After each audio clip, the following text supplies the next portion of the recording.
One of the most confusing things I've thought about religious people is the idea that we can have personal relationships with God, especially considering that there are currently 8 billion humans on the planet.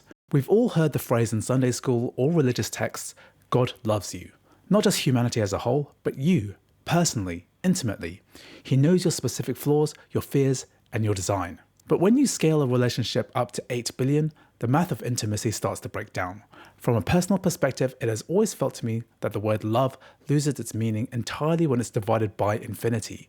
It turns a fierce, protective emotion into a statistical blur.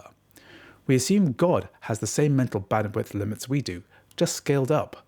But even if you remove the cognitive limits, does it solve the relational problem? In the 1990s, an anthropologist named Robin Dunbar noticed a strict biological pattern. Based on the size of our neocortex, human beings are hardwired to only maintain about 150 stable social relationships. That's your tribe. Beyond 150, faces turn into crowds, people turn into statistics.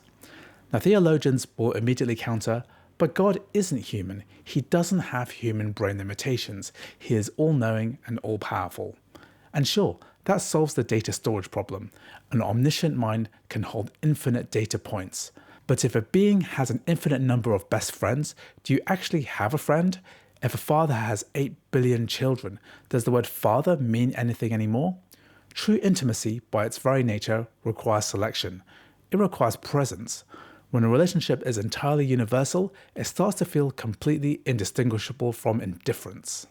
To understand why this feels so hollow, let's look at the absolute power differential between a creator and a creation. Let's take an analogy. Is a human capable of loving an ant? And if so, how about loving every single ant on the planet? Right now, scientists estimate there are about 20 quadrillion ants on Earth. That is a 20 followed by 15 zeros. Now imagine a human claiming, I love every single ant intimately. I know when this specific worker ant in the Amazon lifts a leaf, and I care deeply about its hopes and dreams. Even if a human had the superpowers to monitor all 20 quadrillion ants simultaneously, what kind of love could it possibly be? How is that love? The gap in intelligence, existence, and power is too vast. At best, it's a vague, benevolent preservation instinct. Maybe a human being could care deeply about an ant colony, but I'd struggle to think about somebody actually caring for individual ants. And even so, it's not really a relationship. If an ant can't comprehend your mind, and you're working on the scale of quadrillions, any claim of intimate love is just a semantic game.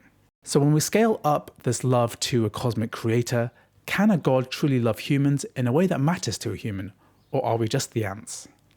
To really understand how terrifying the scale of 8 billion feels to a human heart, a really great example of this is one of the best sci-fi films of the 2010s, Spike Jonze's Her.